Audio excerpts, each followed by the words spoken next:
Assalamu alaikum. Auzu billahi minash shaitanir rajim. Bismillahir rahmanir rahim. Dear students, منګ تاسو له نن به زموږ سره تاسو د biology class 9 chapter number 1 کې چې کوم lectures دي ټوټل A to Z به تاسو ته ان شاء الله موږ پښتو کې به A to Z تاسو ته موږ ان شاء الله د دې concepts په خپ easy method سره تاسو له درکو د biotech په چینل باندې ان شاء الله تاسو تر class 9 class 10 first year second year او دغه شانتي به تاسو سره ټول لیکچرز چې د پښتو کې تاسو ته ملاوي ځکه چې کا اکثریت کې تاسو ګورئ په یوټیوب چینل باندې تاسو را سرچ کوئ کنه په یوټیوب باندې نو زیاتره چینلز چې دي هغه تاسو ته په اردو کې میټریک او پی سی دوه چې دي نو هغه د کلی ایکسټند کړي خو زیاتره سټوډنټس ته ایشو په دې کې وی چې یار هغه ته په اردو کې یا د انګلیش کوم لینګویج چې دی په هغه کې هغه لیکچر نشي انډرسټاند کولای ایزیلی نو د دې وجه ماته تاسو د لیکچر راوړو په پښتو کې ان شاء الله او 1 by 1 به هر څه به موږ خپل ډیپ ایکسپلین کوو په پښتو کې نو راځي زما سره مخې ته اوسئ ان شاء الله تاسو ته صحیح شوم نه چې صحیح شوي کمنټ سیکشن کې به تاسو پوسټ کولای شئ راځو لیکچر لا راځو لول په سر باندې بایولوژي ډیفینیشن لا چې یار بایولوژي څه ته ویل شي دا چپټر نمبر 1 چې دا انټروډکشن ټو بایولوژي ټیک ده مال تیر کله سوري نو راځو خپل ډیفینیشن لا ډیفینیشن څنګه دی چې بایو مین لایف لوجي مین سټډي د سټډي اف لایف لیوینګ ارګانیزم از کالډ بایولوژي بایولوژي زم سره څه ته ویل شي چې کله مونږه لیوینګ ارګانیزم سټډي کوو ژوندۍ سيزونه جاندار نو هغه ته موږ څه ویل شو بایولوژي ویل شو بایولوژي کې به موږ جاندار سټډي کوو د دې زموږ سره 3 مین برانچز دي دسه خو برانچز چې دي د دې سیوا دي او کوم مین 3 برانچز چې دي چې زیاتره فوکس شو دی هغه په دې دی زوالوجي دا بوټني دا مایکروبیولوژي دا و زموږ سره زوالوجي څه ته ویل شي زوالوجي زموږ سره د بیولوژي هغه برانچ دی چې په هغه کې موږ د انیمل سټډي کوو لکه د سټډي اف انیملز از کالډ زوالوجي صحیح شو زو ویل شي انیملز ته تاسو خیال کړئ کنه د چړیاګر ته سوې په انګلیش کې زو وي نو په دې چړیاګر کې زیاتره سوي داسې خو پکې مختلف قسمه پلانټس هم وي کنه مختلف قسمه سيزونه په تاسو ته ملاوي شي کې تاسو چړیاګر ته لاړ شئ خو زیاتره چې یا کې انیملز وي که الیفنټ ته وګورئ دا شانتي منکی پکې وي داسې مختلف قسمه انیمل پکې وي کنه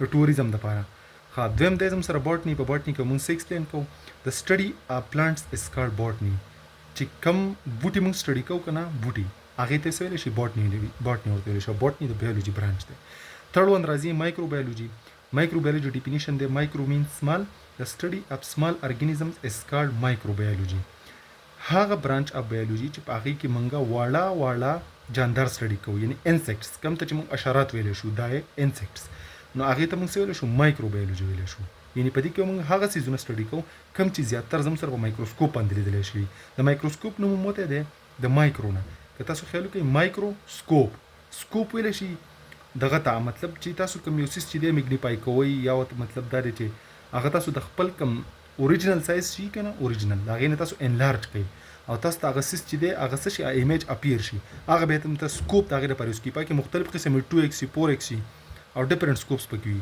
خو اصل کې مو مقصد دا چې مایکرو ویل شي سمال ته ټیک ده ورپسې راځو اناټومي دا اناټومي زم سره د بایولوژي برانچ ته چې انا مونږ وایو اف ټامي مين وایو کټینګ یا ډایسیکټس چې کله موږ یو ارګانیزم کټ کو ډایسیکټ کو او دا غي موږ سټډي کو نو هغه ته موږ څه وایو اناټومي وایو سم ارګانیزم کټ اور ډایسیکټس دین وی سټډي اټ از کالډ اناټومي چې کله موږ یو ارګانیزم دا زم سره مثال یو ارګانیزم دی د موږ څه کو ډایسیکټ کو یعنی مین کټ کو او د موږ سټډي کو هغه ته ویل شي اناټومي د دې نه بعد راځي مورفولوژي مورفولوژي څه ته ویل شي مورفوي سټرکچر ته یا شیپ ته او لوجیک وجود تاسو ته پته چې سټډي ته وایي صحیح ده نو مورفولوژي زم سره څه ته وایي راځو خو ډیفینیشن ګورو چې څه ته وایي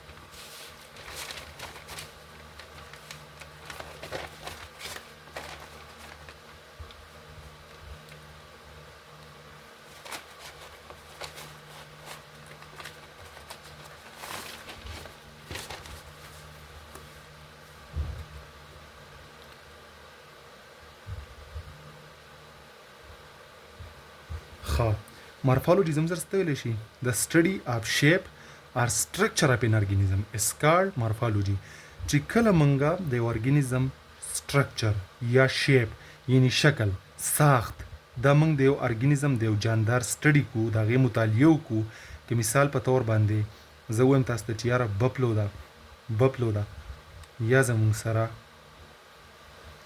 زمون سره کاو دی یا زمون سره شیپ دی ایټسټرا چې د دې کله مونږه ساخت ګورو سټرکچر ګورو نو دا سټډي په پسې کې راځي په مارفالوجي کې راځي.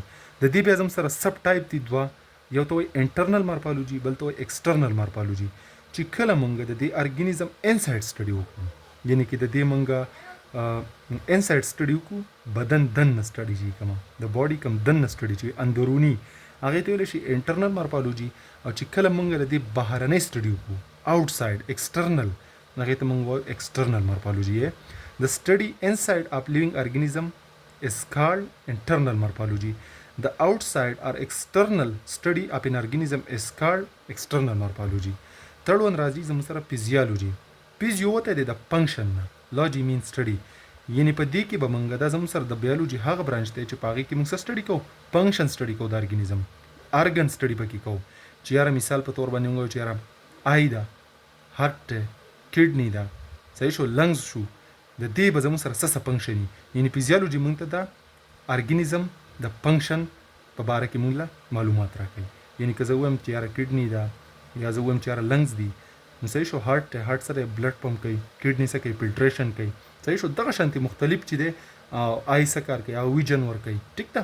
دغه شانتي مختلف قسمه فنکشن چې دی موږ په فیزیالوجي کې سټډي کوو. بیا جینیټکس څه ته وایي؟ دا د بیولوژي د ټولو نه مین او یو هیوج او غټ برانچ دی، ځکه چې فردر چې بیا تاسو مخکې چې کوم انورډ سټډي چې کوئ تاسو، نو پای کې جینیټکس چې بیا جدا یو سمندر دی ځان له. راځو ته جینیټکس لا. جینیټکس څه ته وایي؟ د سټډي اف جینز از کالډ جینیټکس. چې کله موږ د جین سټډي کوو هغې ته څه وایي؟ جینیټکس وایي. فی الحال تاسو دوه قم وپېژنئ چې د جین سټډي صحیح جینیټکس وي. باقي دا مخې ته یو ډېر ډایورس فیلډ دی، صحیح ده، دا ډېر یو غټ فیلډ دی. او جین اصل کې صحیح د باډي چې کوم انفارمیشن وي، لکه په دې تاسو اوس نه پوهېږئ، زه تاسو اوس دلته کې ستاسو له هینټ درکړم صرف. که تاسو وایئ د آی کلر چې دی دا جین دی، د جین د وجې دی. د سکین کلر چې دی د جین د وجې دی. د هیر کلر چې دی هغه د جین د وجې دی. ټال چې دی هغه د جین د وجې دی. شارټ چې انسان هغه د جین د وجې. یعنې دومره وپېژنئ چې دې جین کې د باډي ټول انفارمیشن پراته وي.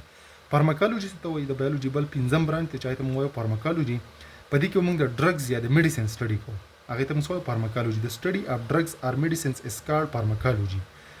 دا چې بیا مخکې ته مزید تاسو ځئ نو بیا په دې کې فارمیسي که نه داسې فارماکوګنوسي، په دې کې ډېر زیات فیلډ دي، خو تاسو فی الحال چې څومره هم ستاسو کورس دی د هغې مطابق تاسو لرنینګ کوئ، ټیک ده.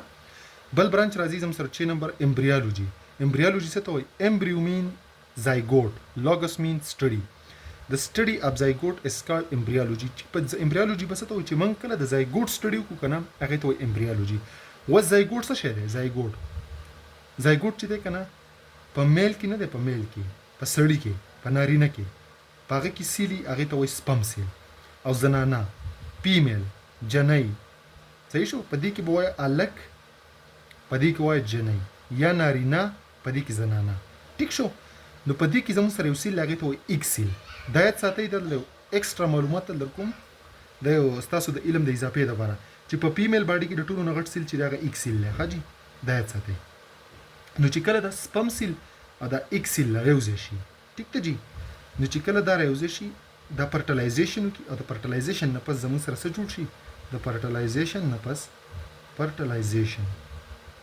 فرټلایزیشن وشي، د فرټلایزیشن نه پس زموږ سره بیا زایګوټ جوړ شي. بیا به دې کې مختلف پیزز دي، میاسیس کېږي، او دا انشاءالله مخکې ته به دا ټول ښه په ډیټیل سره سټډي کوو انشاءالله. د دې ځای پورې دا لیکچر شو، لیکچر اوږدېږي انشاءالله، مزید چې کوم برانچونه پاتې شو هغه په نیکسټ لیکچر کې ډسکس کوو. تھینک یو، الله حافظ.